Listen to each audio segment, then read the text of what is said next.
I am Kim. I will be your host for today. I am CEO at Mendability, where we help children and adults with neurological disorders to live better with their symptoms. What we do is we induce an elevated state of plasticity in the brain, which helps the brain to treat itself. A bit of housekeeping while we wait for the other attendees to arrive. We are recording this webinar and we will be transcribing it as well to post on our blog. So today we want to talk about eating. Many of our clients come to us with extremely narrow food selections or what is called food neophobia. Often this leads to power struggles, I'm going to say, at the dinner table until parents usually resign themselves to only cooking the same thing over and over. And show of hands, who's tired of looking at chicken fingers for every meal, right? The good news is that there are ways to help the brain rewire the way it processes food. Our clients can attest to that. Food diversification is one of the top 5 areas where parents report the most progress within the first few months of the program. Today is part 1 of our webinar on diversifying food preferences for our kiddos. And today we will focus on the sensory processing aspects that contribute to struggling with extremely narrow food selections. And next week, we will focus on the influence that mood can have on mealtime. Your child's mood and yours too. So that's going to be a good one as well. For those who don't know our speaker, Claudie Pomares has worked in hospitals, daycares, educational settings for the last 40 years in France, Canada, India, the US. Her university studies led her to develop an expertise in environmental enrichment and its impact on brain development. She took the protocols used in lab animals, where they saw that enriching the environment helped their brains compensate for a wide range of brain issues and translated into a program that families could use. And that's how Claudie created sensory enrichment therapy. Sensory enrichment therapy, like I said earlier, is an evidence-based modality to treat the core symptoms of brain disorders by inducing an elevated state of neuroplasticity. The therapy is currently validated with randomized controlled trials for autism and Rett syndrome, I believe. Yes. On a personal note, Claudie is my mother, and she's a grandmother to 12 grandchildren and is a fan of Disneyland. And the true fans in this webinar will recognize the picture and where it's taken. Before Claudie starts the presentation, I really wanted to show you a video that was sent to us. Well, what happened is a client of ours did the program because their kiddo, 14 years old, had not touched a solid food, had not been able to chew, ingest any solid food. And they sent us a couple of videos. And what we did is we spliced the before and after. And I want to share that with you. So I'm going to share my screen now. Let's see. Okay, so there's Mickey in the first video. It's his birthday. Cake, and all the kids have sweets and chocolates and chips, and he's just not interested. He loves blowing the candles, but other than that, there's just no interest. He's got a complete aversion to any solid food. Everything gets liquidized. He's incredibly tactile defensive in his mouth, and everyone else is having fun except him. And then just 2 months later, we took a video with Mickey sitting there, and that's after he started Mendability, where he actually opened his mouth, and a finger biscuit in South Africa is quite hard, and he chewed it, and he swallowed it, and he loved it. And he's doing it without any hesitation. And when I saw this video, the second video with him eating, I just burst into tears. And you can actually see he's a little bit shy because it's such a good job that he did that we're just all so excited. And it's just getting better and better. And there it is. It's all gone, all in my tummy, Mom. And I like it. And I'm excited. And he's fantastic. Years ago, someone, a speech therapist, put a jelly baby in Mickey's mouth because and for a year he vomited. For a year he vomited every time he saw food. It was terrible to try and feed him. And now we're just sticking all these solids into his mouth and he's just enjoying it and eating it. And he's eating so many things. And I didn't think I would ever see the day. I honestly did not think I would ever see the day. All right, Claudia, the floor is all yours. All right. So, why do we eat, first of all? What happens in our body that takes us all the way to the fridge or anywhere where there's some food? Everything that we do, that we feel, is happening in the brain.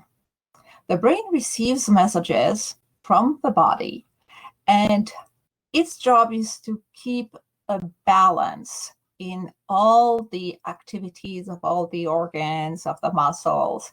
And for that to happen, as soon as there is a deficit, the brain is going to send signals that we will interpret as, I need some food. So if we listen to our brain and if we follow this almost instinctive sensation of hunger, we are going to ingest all kinds of things that are delicious or that we like. So what do we eat, really? It's that could be a question. And I love that picture. I have to say, I don't like the second picture at all. It is chosen by Kim to tell us that depending on where we live in the world, we are going to eat very, very different things. Fruit in Tahiti, fish in Nunavut, very delicious and complex food in France, where I come from. So it all depends really of our culture, what we are presented as food from a very young age. So we do present the food to our children, and that particular kid just will not touch the food or will not touch that specific delicious food we have prepared. What has broken? What part of the system has suddenly created a situation that makes every parent terrified, ill at ease, because it's hard to not feel guilty. What did we do? So we want to today to really look at what is happening in a place where we can bring positive influence, the place where everything starts or some of the things are going to stop. And there is more and more research explaining to us that specific processing in our children, and particularly in our kids on the spectrum, which would be more of our parents of today, they do not translate the environment exactly as it is, or sometimes exactly as it is, but in a very different way that is not leading to positive reaction towards food. So science has examined what are the tools that should be the tools of feeding that our children or our adults are not using properly. The problem can start, in fact, very early. And the babies that we are going to call maybe colicky or difficult babies, nobody yet tends to feel that this child has a feeding disorder. We change formula or we rock the baby all night. And we try to get that to go better, but it doesn't really happen. Excuse me. So, babies, I want to tell you, even with ECHO, about an experiment that we run with Kim and our little team. We were asked by, I don't know if the firm is going to be named here, but by Nestle, I was asked to test a new taste for formula and see if we could help them understand if the babies enjoyed it or not. I had worked with Nestle for quite a while on sensory processing in infants. So we did run that study. And we also did a number of videos to demonstrate to them, okay, does the baby like this food or not? It was so easy, in fact, to realize. And that is a little trick for you parents who still have a tiny baby, maybe up to 6 months. Some babies are considered as like messy eaters. You put some delicious food on the spoon in their mouth, and the food seems to be getting out more than going in. That is a sign. Take it seriously. Your child does not like the food that you gave, and is just simply putting it back out. The babies that we tested with a different type of food, different type of flavor and taste were very clean, and they were the same babies. So we had videos of babies covered with baby food and other videos, same babies, perfectly clean. So learn from the observation of the babies to know if your child enjoys the taste that you are presenting. And you can trust that baby. They really know what they are talking about, so to speak. So when science is observing a feeding disorder, they are going to look at what are the tools in the brain that process all the information from a food, and they are from there going to draw some conclusion. One of the things that has been found and demonstrated is that the sense of touch, visual, and taste are the main elements, the main workers for our pleasure when we eat. And when you talk about taste, are you referring to smell and taste? Smell and taste, absolutely. They cannot be separated. And I'm sorry, I just forgot one of our favorite senses. So yeah, touch, smell, taste, visual. We're going to look at each of them to see what's going wrong and hopefully give you some ideas to help your child move from something that's difficult into something that will be easier to manage. One of the information that science has given us is that children who are very tactile defensive are prone to gagging. Well, you're early. You're 2 slides early, Claudie. Oh, well, you know me. I have so much to say. I'm trying to get more time. Okay, the first tool. If you look at this exercise, I need to explain to our attendees that you are visually impaired, and we've got this fancy setup on your screen. We're supposed to follow along, but they may not know that you may miss. And this is why I'm kind of guiding you visually. Right now, the slide that we're on is the multisensory pour protocol. We're about to show them the video for the multisensory protocol. And I don't know if we have the sound, but observe, because it's so simple to do that by watching the video, you will understand what is the purpose that we are trying to achieve with that exercise that everybody gets on their worksheet. Let me know when you're ready for me to press the play button on the video. Okay, go for it. So there are 4 steps in this wonderful little exercise that all children love. So we are going to present all the information from food in steps that are very regular and do not look like we're going to feed the kid. So we're going to start with smelling the fruit, or sometimes we suggest parents how about smelling a vegetable, because some of them do smell very nice. Then we are at the same time going to present again the smell and look at the photo of that fruit, not the fruit itself. And we have very good reason for that we can explain later. So smell, then look. And after this very calm, very interesting little experiment, we are going to address the sense of touch. How do we bring the child to improve the quality of selectivity of the sense of touch during this exercise?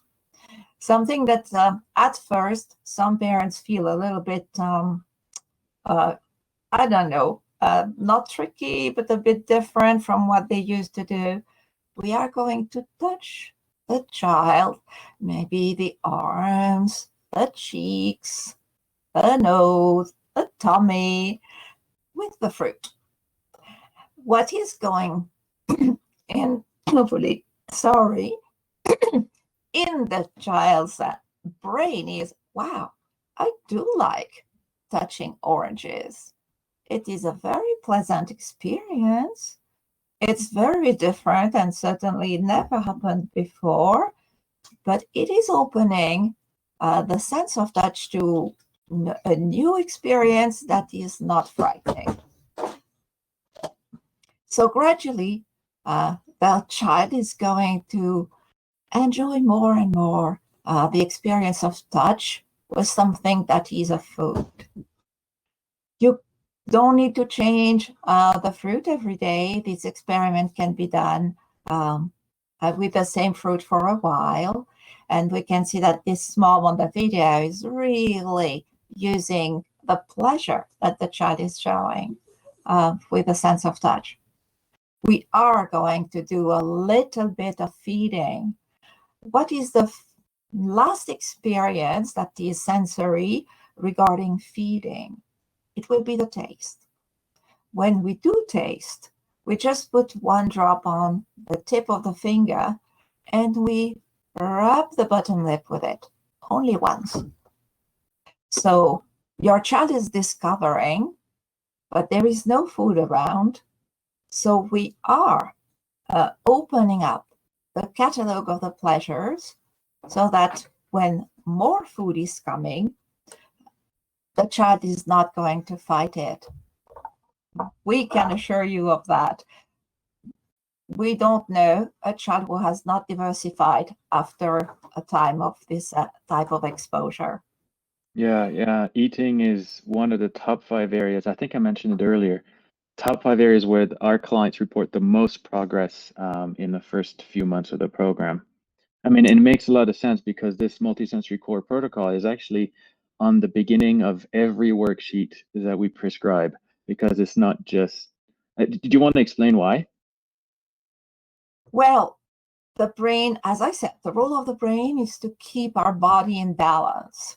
So the brain will require sugar, liquid, all the nutrients that are in need, and will send the proper signal. The brain is always right.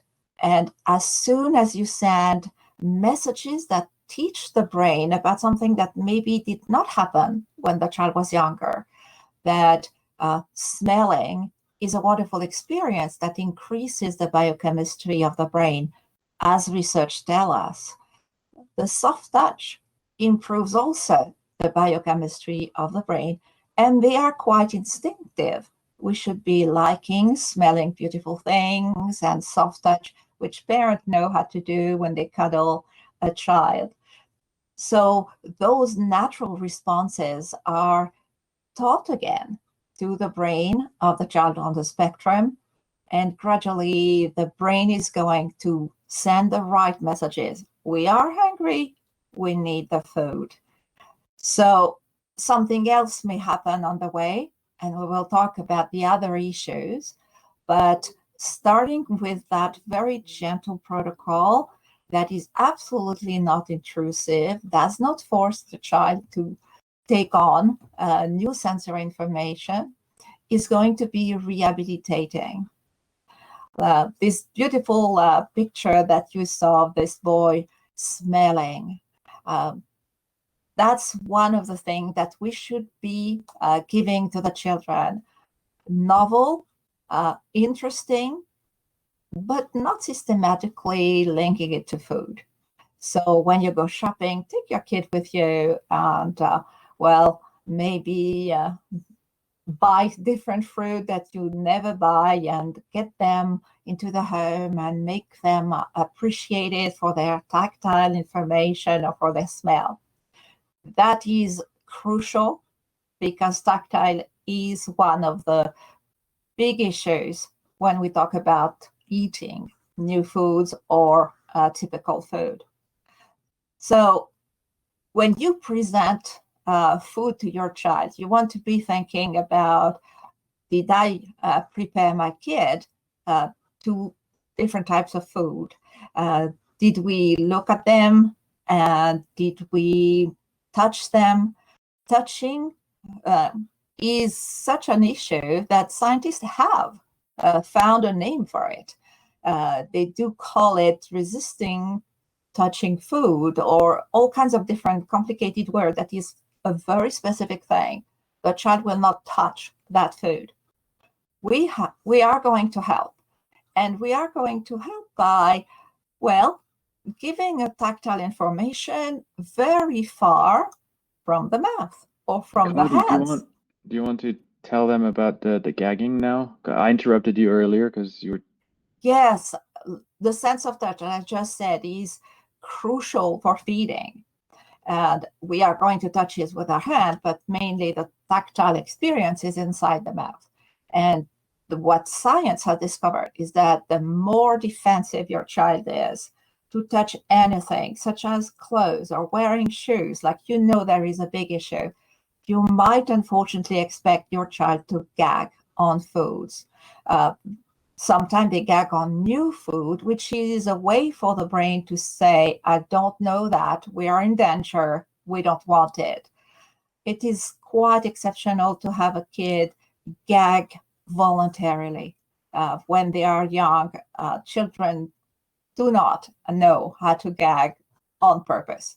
So make sure that this is not a will to be annoying to the rest of the family. It's a normal, typical response from a sense of touch that is not experienced yet. So from that issue of gagging, we go towards how do we help? And I was saying, why not expand the sense of touch by starting with the feet? There are many ways we can do that, and one of them that you can see on this picture or on this video is a child using a foot roller. Kids are very rarely resisting new information on the feet, but know that the sense of touch, are you touching the foot or the hand or the face, is in the same area of the brain. So if you expand the catalog of acceptable sensation for the feet or maybe for the arm, you are expanding also the catalog for feeding. What your child is accepting better will be also acceptable for a new food. So that's an easy one. You can really, and we have way more ideas that we can share with you if you wish. Don't hesitate if you are not one of our parents to email us, and we are always happy to share more ideas. We will give you more ideas as we go, but the tactile information of the foot is a fantastic and very easy suggestion. So what else about food do we need to think about? The visual I mentioned is one also very key element of feeding. Do you know that your child or your loved one with autism has a much better visual processing than you do. And that's been found. The visual system in people on the spectrum is much bigger in their brain than it is for typical people. The issue is they see everything with the same intensity. So having a plate with different kinds of food, different textures, different color can be repulsive because it's way too much information, we could say. This child, this person with autism does not have the ability to say, okay, here are the carrots, here is the meat, here is, it just sort of meshed together and it does not really make sense. So that issue of the visual processing is both an advantage and a huge problem. So how can we help that, right? Well, a very simple suggestion. Don't feel bad about it, and you can do it for the whole family at the table, is to present each food on a different plate so that your child on the spectrum can look at each element and maybe decide which one he is going to be willing to try. We also need to know that other things besides the aspect and the texture, the color can be difficult for the child to try a new food. We do have instinctive response to some colors. The color green, for example, instinctively is understood by the brain as something that's not ripe, not ready to eat. We have been starting to eat leaves of things rather recently in our culture. We know it's very good for our health, but we need to work this with our kid. And so allow your kid to not be happy with one color, for example. We, of course, have a very good exercise that we can share with you to help mesh together the information of texture and color and shade. This is an exercise which is also rather easy to do. You just print an art picture of your liking, and then you create texture cards. You sit with your kid, we look at the beautiful art, and then if your child is verbal, you can point to one element of the picture and say, what do you think it would feel like?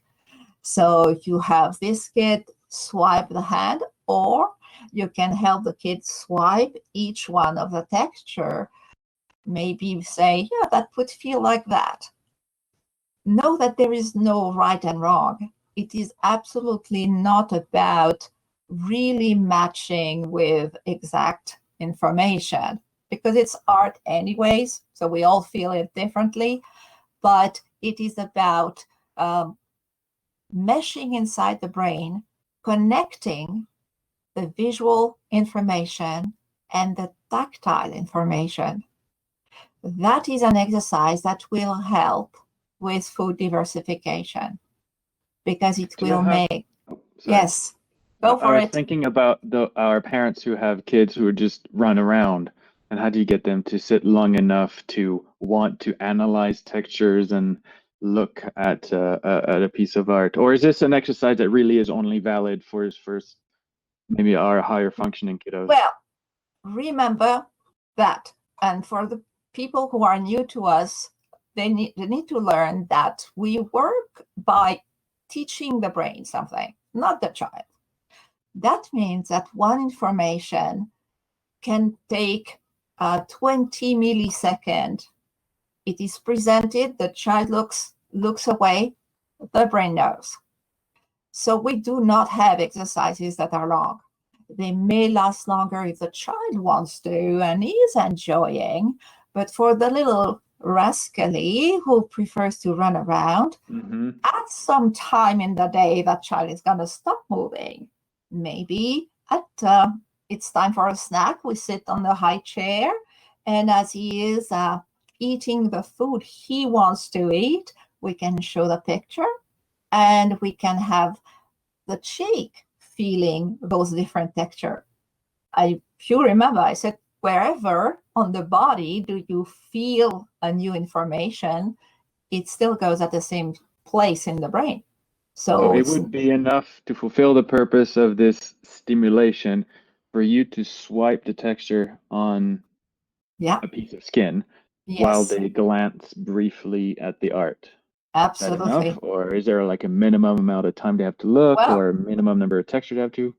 In fact, when we study the different research done using functional MRI, which is taking pictures of the brain when you are doing something, and they demonstrate totally and officially that 1 second is a long time for doing a sensory processing information. One sniff is enough. So to say that it's always that way and it doesn't matter is a different part of the story, because what we know also about those exercises that we explain to the parents is they create a brand new type of bonding, because it's not about performing, it's not about completing something that's vital, it's about sharing something that's nice. Children do like touching new textures. They do enjoy it.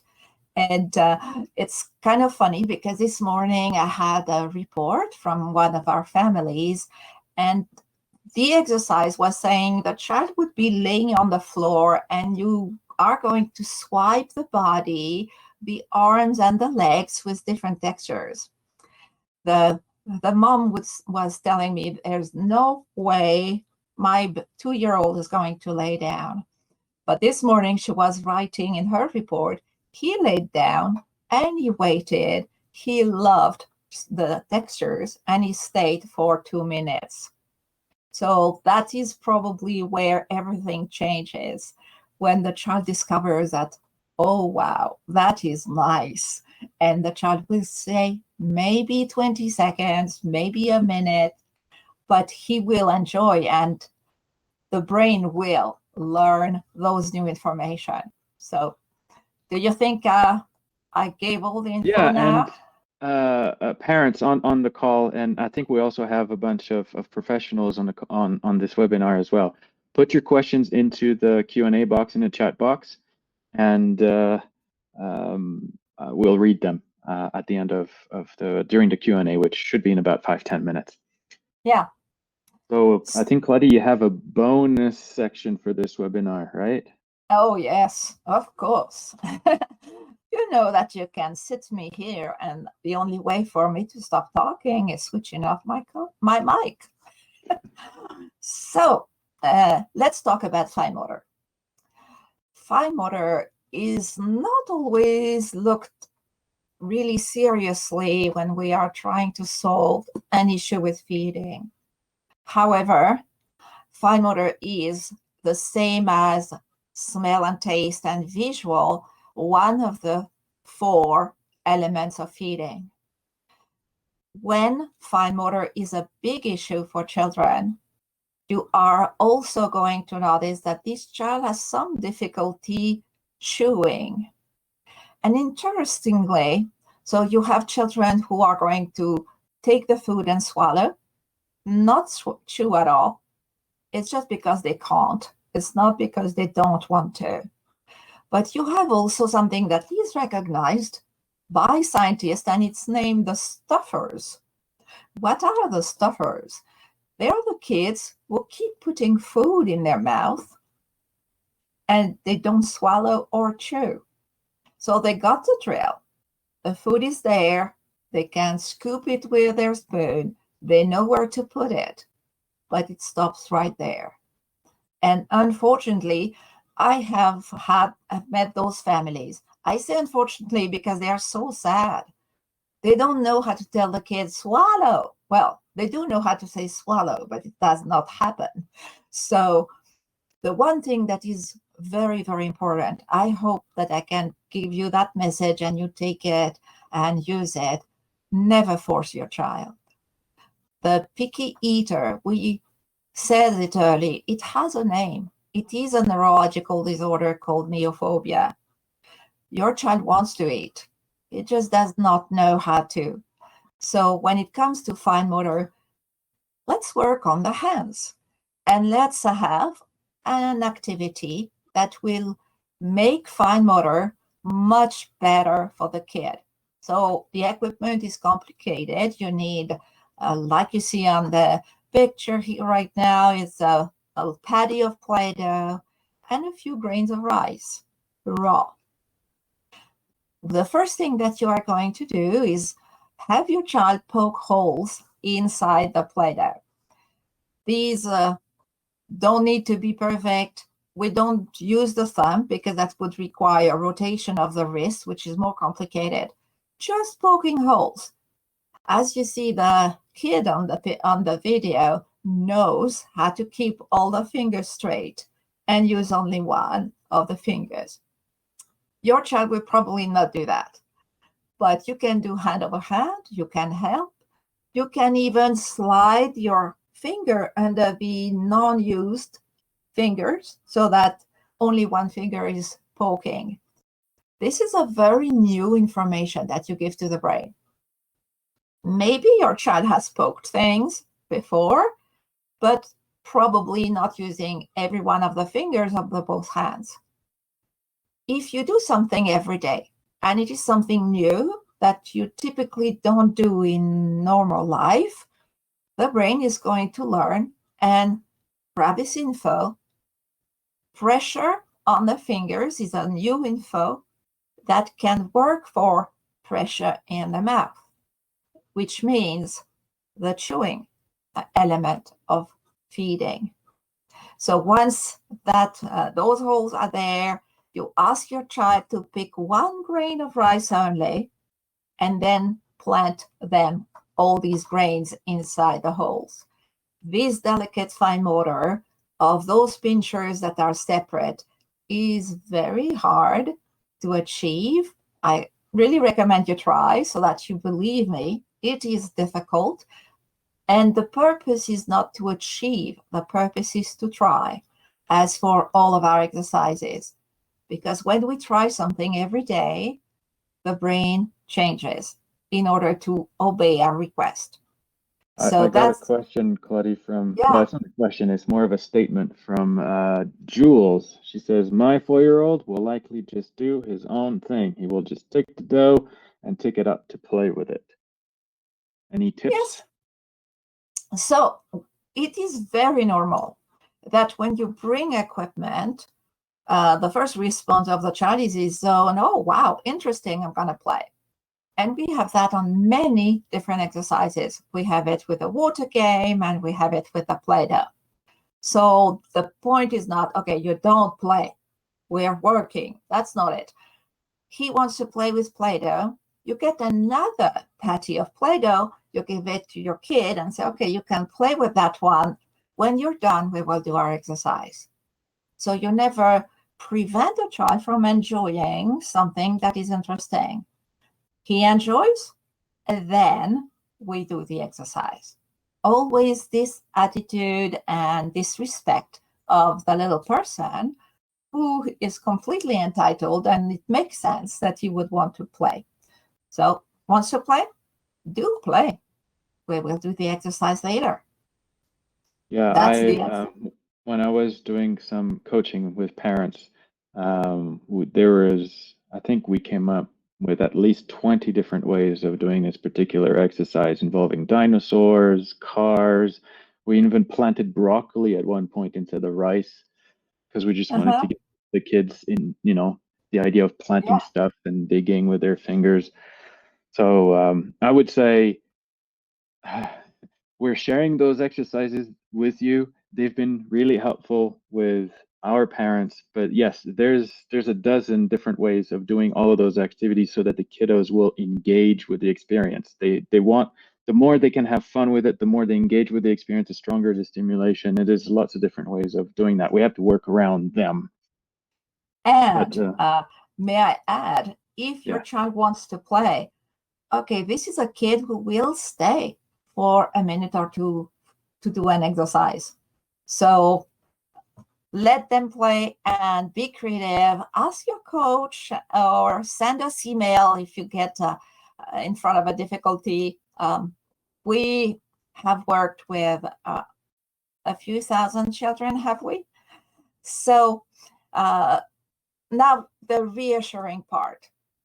As a parent, it's a tragedy if your child is not eating what you believe is the good food with the vitamins and the protein and the minerals.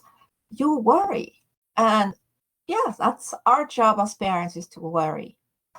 But know one thing: if your child is not losing weight and he is playing just as he used to, running around, jumping on the couch, you should not worry too much. Children have also a brain that protects them, and their brain will not let them fail.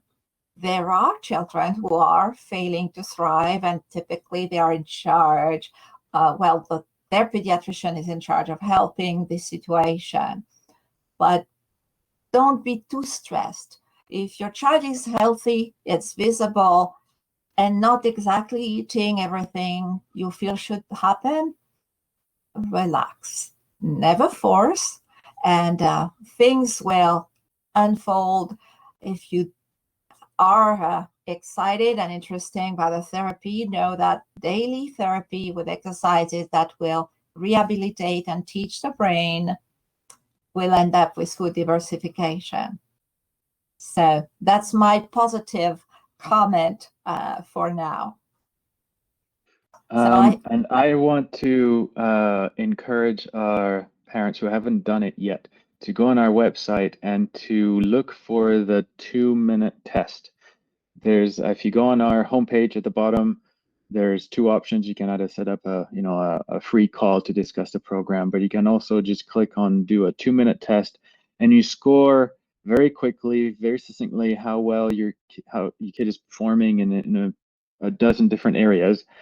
And we will send you a report by email on how we might approach this. So it's a bit generic because we don't, every case is unique. You've seen one child with autism, you've seen one child with autism. So it's not like the report tells you exactly how we do it, but it just gives you a sense of how environmental enrichment can help and how we kind of approach the issue. We're going to give you some sample protocols in the emails. And the newsletter. Subscribe to our newsletter if you don't yet. We've got lots of those webinars where this one came from. And if you want to do the therapy, if you want to sign up and if you want to try this out, there's a discount code for attending this webinar that we're going to share with you, MOREFOOD21, and that will give you $50 off any of our standard coaching plans. The URL to go directly to the test, if you don't want to go through the homepage, is just mendability.com/isitforme.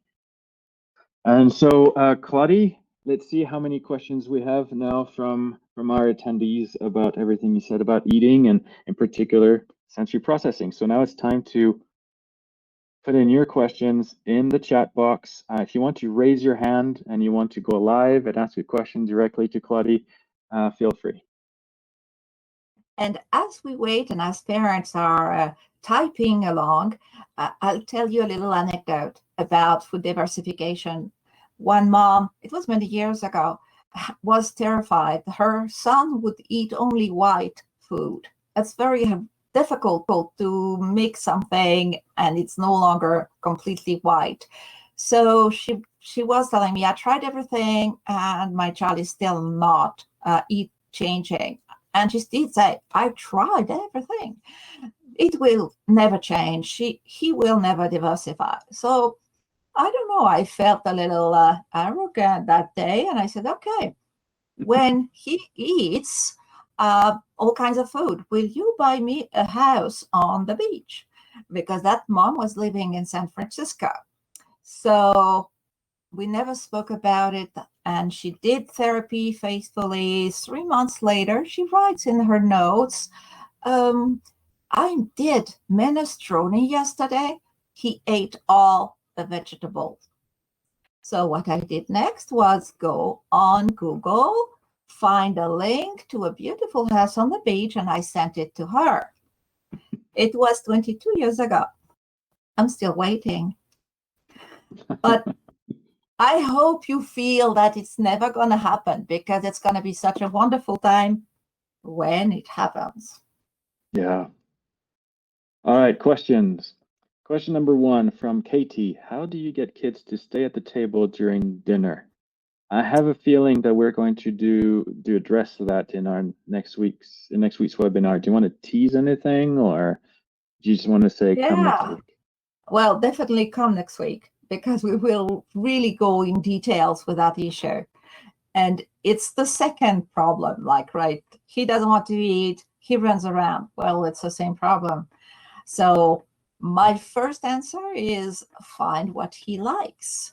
So he'll stay and eat and then go when he is done. But you don't force a kid ever.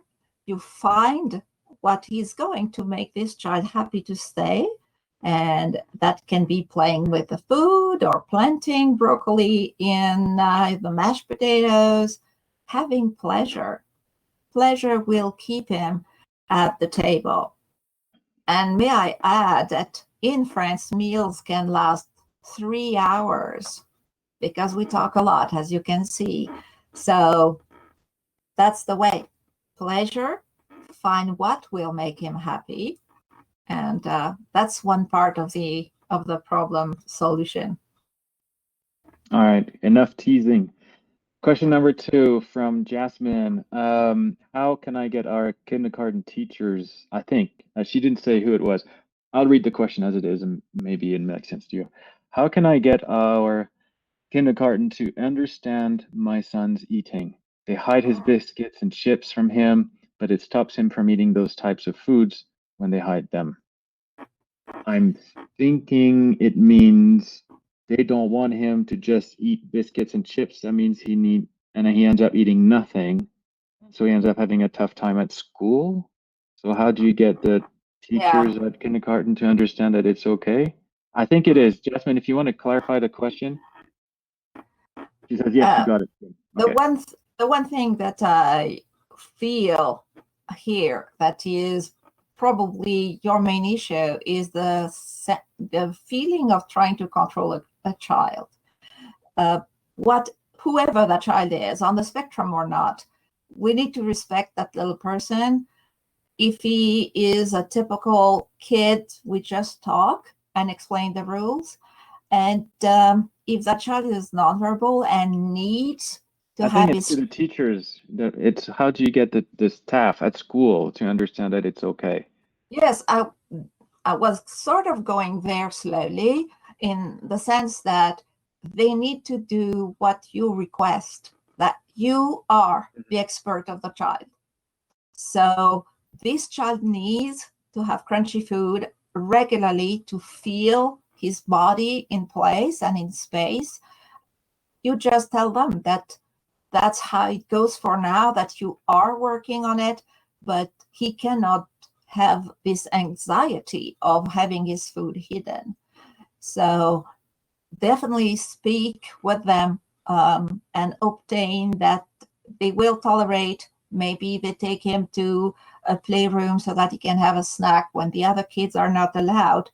But we cannot force a kid to do what we want until he understands, of course. I know, it feels criminal to me. Just this kid doesn't eat anything as it is, and then they had away the snacks. It just breaks my heart. I don't know.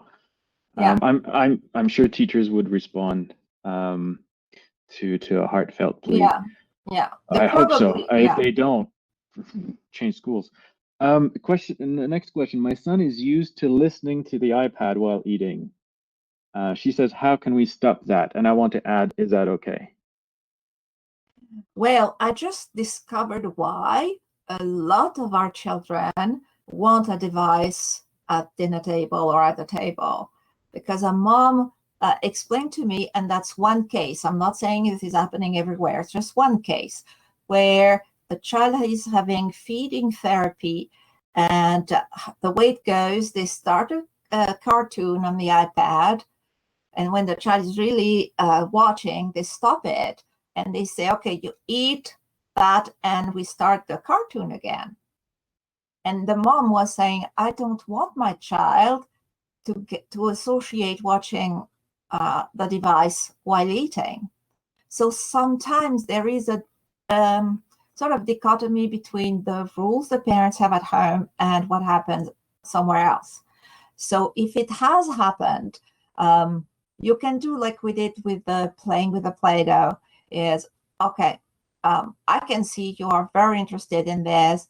Let's look at it for 3 minutes and then we will go and eat. Respect how the child is feeling. He does not know probably that it's not appropriate. He does not know yet. So don't rush into following the rules. Walk there. So share a little bit of that device time, then you take it and then you both hand in hand go to the table. May not work right away. It will take a little bit of time. They say 21 days it takes for a new habit to form. Okay, let's do that over 21 days and gradually show that you love your kid so much that you want to look at him and talk to him at dinner table, not have him away into a show. I hope this makes sense for you. Yeah, it makes sense to me. We'll see if it makes sense to them too. And Natalie asks, can you describe a process for transitioning from an unhealthy food to a healthier food, for instance, from breaded chicken to unbreaded chicken? Well, what we have tried to do all over the webinar is give you activities that will change how the brain of this child is perceiving things. A visual, for example, of a breaded chicken nugget is very different from the white chicken. So you want to play with textures and colors, like we offered the exercise with art and textures. You just need to teach new ways of seeing things and approaching things. So the transition does not start at the dinner table. It starts in the playtime on the floor, playing with food in the kitchen when you prepare it, and having very tiny, small pieces instead of the chicken, maybe chicken finger or chicken nugget. So it is going to happen if you teach the brain to see things in a different way. It is frightening for a child to change just because of all the elements that we described. And I hope if you can review the webinar when we have it online, find the things that are the ones that will help. But yeah, because the breaded chicken and the chicken have a different texture, a different smell, a different appearance. It's not a simple transition. But it can happen. Question from Priscilla. I have a student who is in the 6th grade, who per parents' reports, both are physicians, will only eat certain foods that mom prepares at home. She does not pack this food for school. I have observed the student in the cafeteria not eating his lunch from home or foods offered by the cafeteria. After school, per mom's report, she takes him every day to a local ice cream parlor and gets him a sundae. I am thinking that he does not eat because he knows he will be rewarded every day with the sundae. How do I educate the parents? That is a topic on its own, definitely. Being 6-year-old and being able to not eat for an entire day for a food reward. 6th grade, I think it's 10 or 11 years old. Oh, I thought I heard 6. Sorry. 6th grade, yeah. Oh, okay. But still, like to deprive yourself of food for a food reward is doesn't seem to match really for what I believe I know. We don't know if the child is on the spectrum either or if he is verbal. So those parents apparently are feeding the child extremely well because mom is cooking special food at home. So she may have a sort of a contract. Okay, we're going to have a treat and then we will have dinner, and the child does eat dinner. There is Maybe, yeah. there is Yeah, also yeah. the concept that we have to eat at breakfast, lunch, snack, dinner. That's very cultural as well. We will survive perfectly well with one meal a day. So don't worry too much. It's really sweet that you are so concerned and observe that this, and you're worried, obviously. Maybe you definitely need to have a conversation with mom and see where are your common points. If she would be okay to send food, but she may have very good reasons. Maybe there is a cultural aspect or religious aspect that we cannot change. If the child is healthy, I would give the same recommendation as parents. He doesn't look exhausted, he's not emaciated, and he plays at recess. Maybe this organization is fine and it's good for the kids. So I would definitely encourage dialogue to understand. And Yes, and Priscilla, if she obviously if you want to call us and give us more details, it's there's a lot of variables at play here. And if you want to consult with us, we'd be happy to do that. yeah, We've got sure. one last question, and it's 2:00. Let me see quickly. What if my child only likes mac and cheese, ham and cheese sandwiches and snacks only, chips, cookies, popcorn? What ways can I sneak something different when they are very suspicious? Well, I would not. You are giving the answer already, parent. You say he is very suspicious. So you tried already and he knows it. So I will send you, like I did earlier for another parent, back to all the activities we offered that change how the brain perceives the environment.